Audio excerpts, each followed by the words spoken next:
This is Street Knowledge with Chris Graham. Welcome to the podcast, Chris Graham. We got Scott German joining us here. UVA, a 64-48 win at Georgia Tech. And first impressions from me, Scott. I'll offer, and then I'll let you offer. I thought this was going to be a nail-biter of a game. Georgia Tech had beaten Notre Dame and Miami at home in the last little bit of time. So I certainly didn't expect Virginia to sort of pull away the way they did. And, for the Cavs, a big win on the road. Your thoughts, Scott? Well, I think it just was a character win. I don't know how you would rate that arena, whether in terms of difficulty. But the bottom line is that UVA took the show on the road, and it looked pretty similar to what we see at home. And that's what you want. You want to see a team that plays just about the same on the road as they do at home, doesn't get rattled, and well, other than the surroundings, you would have thought UVA was playing in the friendly confines of JPJ tonight. And we've said this, Scott, you and I both in the past about past versions of this UVA basketball team, the Malcolm Brogdon, Justin Anderson, Joe Harris versions, that they almost like playing on the road as much as they do at home, maybe sometimes more, because those groups love to shut up those crowds on the road, and I think this team has got a little of that swagger too. Now, this game started out for Virginia, at least offensively, it was a struggle. Virginia only 6 of their first 21 from the floor, but I'm looking at the stats and doing the quick math. Virginia was 21 of their last 37 from the floor. They finished at 46.6%. So, there were some ugly shots early. And this Georgia Tech team, of course, they play good defense too. They were coming into the game 10th in the country in points per game allowed, 40th in the country defensive efficiency. And you can kind of see that for the first 15 minutes or so of the game. A big 4-point play to end the first half. Virginia goes by DeAndre Hunter. Virginia goes into the break up 9. They scored early in the second half. I don't think after the second basket for Virginia of the second half, they led by less than 10. But still, you had to slog this one out. Big game for DeAndre Hunter, 7 of 9 from the field, 17 points. Another big game from the freshman. There was a lot to chew in there. And of course, Georgia Tech only the 48 points on the night. I mean, this is an impressive win for a Virginia team against a team that had beaten Notre Dame and Miami in the last 10 days in that very arena. I mean, this one really stands out. I think, it's the kind of game, Scott, you comment on this. Corey Alexander and Bob Rathman, the game announcers, talked about how Virginia had not left the state of Virginia. They got it wrong. They said since Brooklyn. Virginia actually went to Morgantown in December. But this was the first, true road game out of the state of Virginia for Virginia in quite a while. I think this surprised me how easily this Virginia team won this game. I just wanted to get your thoughts on that. Well, I think it mirrored the impressive win against State. State came into Charlottesville on a roll, playing very well, and Virginia just dismantled them. It was never a game. We take the show on the road, I guess is the way you say it, and we basically take Georgia Tech out of it. The crowd was never a factor, not in my opinion anyway. What I thought, one of my thoughts about this game is that I think that the team learned tonight what other teams kind of experience when they play us, in that Georgia Tech played really good defense, especially in that first half. Nothing came easy for Virginia, but eventually UVA wore them down. So this was just another impressive win. I don't even know. I was confident coming in. We thought numerous times about games on the schedule that could be trip-up games that you're just not going to have. It's not going to be on your A game. But again, as well as this team plays defense, you never have to worry about your defense taking a night off. Your offense might have a night off every now and then, but I think that's what's going to be the calling part of this UVA team is that defense is so stifling tonight. I mean, 48 points. That's just unheard of. I mean, I don't care what the pace of the game says. Hold another ACC team to 48 points on the home floor. That's pretty darn impressive. Let's give Virginia credit in some areas where we've been critical of the team in the last few games. The last 3 wins, Virginia had not rebounded the ball well. Tonight, against a big Georgia Tech team, Ben Lammers, big man. He's 6'10" in the middle there, and he himself had 8 rebounds overall. But Virginia actually controlling the boards. It was a 30-29 advantage, but the offensive rebounding for Georgia Tech, they only had 7 offensive rebounds. Virginia had 20 defensive rebounds. That's about a 3-to-1, almost 75% of the misses. So that's a much better performance for Virginia. They only rebounded 60% of NC State's misses and 50% of Syracuse and North Carolina's misses in those wins. So that's a nice stat for Virginia. And Scott, I'll admit here, I don't usually do this during games, but tonight's game had a little bit of a margin. So I was playing the role a little bit of Scott German. Usually when Scott and I sit courtside at JPJ, I'll peek over every once in a while and see what Scott's looking at on his computer. And Scott's usually looking at the Sabre message board. And I did that a couple times tonight. And I wanted to get your thoughts on this, Scott. DeAndre Hunter, we talked about his big game, 17 points, 7 of 9 shooting from the field. He had 7 rebounds in this game. And there was a discussion thread on the Sabre message board in the second half after Virginia got the big lead about whether or not DeAndre Hunter may actually play his way into the NBA draft next year. I'm not sure this year. I don't know, but we know the NBA scouts are looking at the kid, 6'7", guard, forward, and what he can do offensively, defensively. Tonight, He made a three-pointer. He may actually turn into a 4-point play. He made a couple of other jump shots. He drove to the basket really well. I mean, tonight, DeAndre Hunter looked as good as he's looked, and he's looked really good recently.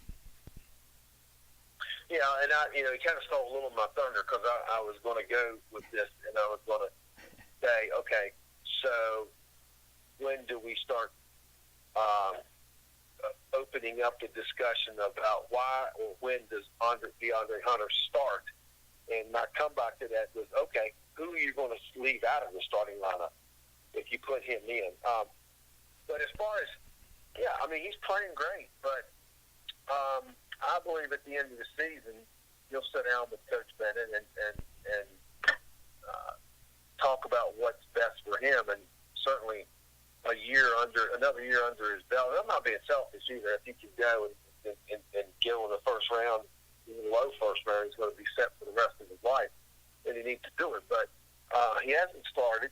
He hasn't really had to be the go-to man for an entire game. So I think he needs a little more experience. I'm not really that concerned about DeAndre leaving after this year, but boy, it's nice to even be talking about it the way he's playing.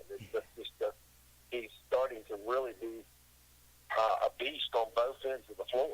And how about that 2016 recruiting class for Tony Bennett? For a program that supposedly doesn't have a lot of talent in it. He's a redshirt freshman, of course, which means he's a sophomore in terms of his schooling. He had the 17 points tonight. Kyle Guy, of course, a guy who's going to likely be a first-team All-ACC guard this year. He had 11, struggled a bit from the field, 5 of 13, but he had 11 points. Ty Jerome had 12 points. He had 6 rebounds. He also had 5 assists in this game. All those guys were in that recruiting class of 2016 that I've been talking about an awful lot. And Scott, I'm going to pick up on a point you just made there about who would DeAndre Hunter replace in his starting lineup. Now, he did start the second half. He was replaced pretty quickly by Jack Salt, but Hunter did earn the starting nod, at least for those first couple minutes of the second half. But Jack Salt finishes the game. You look at these numbers. These mean nothing. 0 points. He had 4 rebounds. He was 0 for 4 from the floor. But here's where he's big. Ben Lammers, the big center for Georgia Tech. Now, Lammers did have the 6 first-half block shots, but Lammers finishes the game with 4 points, 1 of 5 shooting. When your main offensive weapon finishes with 4 points on 1 of 5 shooting, that's all Jack Salt. That's why Jack Salt's in the ballgame. Absolutely, and we know that Jack's not in the game to give us any offense. It's clear example tonight. He comes up with a goose egg in the points category. But, got some key rebounds. I'm looking at the stats. He got 4 rebounds. He only played 12 minutes from what I'm seeing here. Is that correct? That can't be right. I'll look up another box score while you're talking, but I don't think that's the stat that we're looking at tonight have got some inaccuracies, and I can't believe that's correct. But moving on, you have to drop down to that Georgia Tech box score, just as you were alluding to, and look at the numbers that Lammers has, and he has worn us out in the past. He's worn some other teams out. 4 points. 4 points. And really not that much of a factor. His plus minus was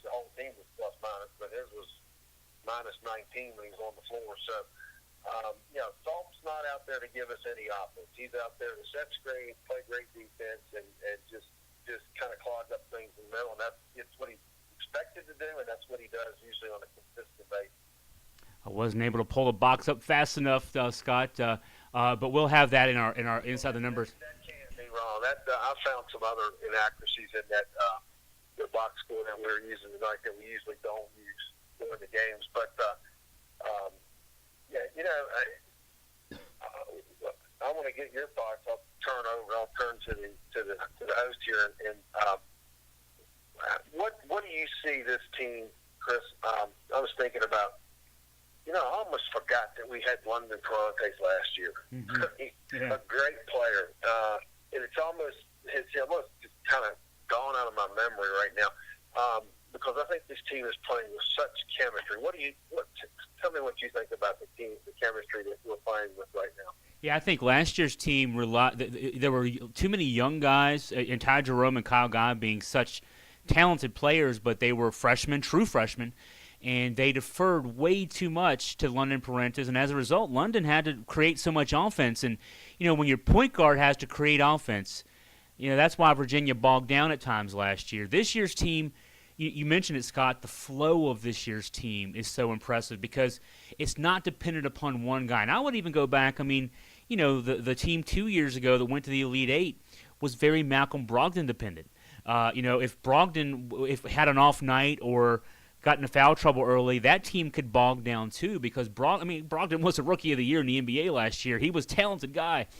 But this year, there's no alpha male out there. There's just 7 guys among the 8-man rotation, Jack Salt being the guy out there to rebound and play defense. But there's 7 guys who can score anytime they touch the ball, but they don't need to score, And so it's really hard for opponents to kind of key on one guy because, if you worry too much about Kyle Guy flaring off those screens, Isaiah Wilkins will hit the pick and pop. Or DeAndre Hunter will drive to the basket and dunk it on you. Ty Jerome and Guy have been so good this year about getting in the lane and making layups. We talk about that all the time. If only fans could hear Scott and I's banter during games at JPJ. We talk about how Guy getting into the rim and Jerome getting to the rim. You got a Devin Hall who just makes the big shot, very quietly scores 11 points tonight. Did you know Devin Hall even had anything tonight? And he had 11 points tonight. And so, yeah, I see that too, Scott. I see a team that it's true. This is the best team that Tony Bennett has had because it's not dependent upon one alpha male to lead, in scoring or to take the reins or anything else. There's a bunch of guys out there who can take the reins at any time, and that makes this team, I think, really doubly dangerous because you can't key on one guy. No, you can't. And what's becoming more clear to me, and we talked about it Sunday, was that there was a comment made by one of the TV broadcasters, not to mention any names, but one of our own guys, that this was probably Tony's least talented team. And that was before the NC State game. Advanced forward 2 games. And is that not the most absurd comment you've ever heard made? It's becoming apparent now that this quite well is Tony's most talented team. Yeah, and an opinion any more than that. And I wrote a column based on that conversation that we were a part of, Scott. And I analyzed it based on, it's numbers. So, but looking at the star ratings of the guys coming out of high school. And that team 2 years ago, the team 3 years ago, the team that started 28-1. This year's Virginia team is 17-1, so ranked number 2, just like that team from 3 years ago. That team had a 9-man rotation, and when you averaged all the stars out for their high school ratings, had an average star rating of 3.44. This year's team has an 8-man rotation. It's a 3.5 coming out of high school rating. There's 5 4-star players on this team. And 2 3-stars, and so it is a talented team, and the only thing you could say about this year's team vis-a-vis the team from 2 years ago, the team from 3 years ago, is kind of what I said about there not being an alpha male, but to me, a team with one big player and then a supporting cast, I don't know. I would argue that the last two national champions, North Carolina, Villanova, didn't have one player with a supporting cast. They were fluid units with a rotation of guys who, could score and play defense and rebound from any position. So, I think that's why this Virginia team is just like the Carolina team from last year, the Villanova team from 2 years ago. That's why this team is so dangerous. It's because there's talent on all five positions on the floor no matter what lineup there is out there. And yeah, those were pretty silly comments, but I would say that looking at the numbers on the Augusta Free Press, when I wrote that column, that's been our most read column by far of the week. I think a lot of Virginia fans probably agree with us more than they agree with that announcer. Well, and I think I've got a touche on that because I actually I find it kind of humorous. One of my better half will say that I like to always like to have a counterpoint to someone, and to this particular, not to mention any names, the announcer that was spouting that opinion later had to track him down and tell him how much I disagreed with it. Well, I sent him an email yesterday about that, and one of my I know I'm vindicated on my argument is when I get this comeback. Well, you're entitled to your opinion. So that's kind of when your opponent waves the white flag, in my viewpoint, if that's all they can come back with. You're entitled to your opinion. But, I mean, it's hard to me, it's just hard to imagine. You've got Hunter, you've got Guy, you've got Ty Jerome. I mean, there's just talent all over the place. One thing that I noticed tonight about Hunter is that, and of course, this shouldn't be a surprise because we know if you don't play D, you're not playing for Tony. He's an excellent defender. He can guard big guys, and he's got the foot speed. He can certainly stay with the smaller players and smaller guys as well. So he is becoming a staple to this team offensively and defensively. Yeah, he's a guy that's why we talk about NBA with that kid, because 6'7", he can bring the ball up the court. He can initiate the offense. He can score from the perimeter. He can drive to the basket. He can score in the post. And then defensively, he can guard all five positions. And that's what the NBA wants these days. You look at the Golden State Warriors, the Cleveland Cavaliers. They've been in the last three finals. Oftentimes the tallest guy on the floor for either of those teams is LeBron James or Draymond Green, who both are 6'8". The NBA values that lineup flexibility that a guy like a DeAndre Hunter. Give him another year or two to develop at Virginia, and he's an NBA player.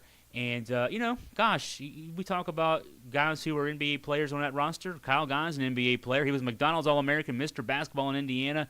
They don't give those awards out to Joe Schmoes. Ty Jerome maybe is a fringe NBA player with his height and his ability to score in the lane and his ability to initiate the offense. Devin Hall, I think, is a sleeper NBA player. So, I mean, this team, yeah. The idea that this team has no talent and this is Tony's best job. Tony's best job was last year when he had one player, London Parentis. Austin Nichols has lost after 2 games, and he had all these freshmen playing. And he won 23 games, won an NCAA tournament game, actually had Virginia competitive in the ACC late in the season. That's a good job. This year's team, he's doing a good job because he recruited a great team and he's coaching them well.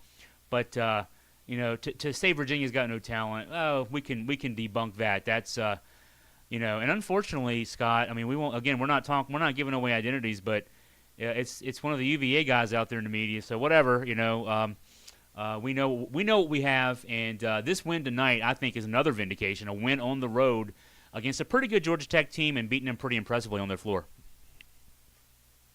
Yeah, looking at a stat, Chris. Virginia, in their last 79 ACC games, is now 63-16. Next closest team to wins is North Carolina with 55. And then on the road, this win improves Virginia to 26-12 since the ACC expanded back. What was that? 2013, 2014, 26-12 on the road in the ACC. and I think the next most wins, I think it was Carolina with 22, but Virginia's won is 26-12.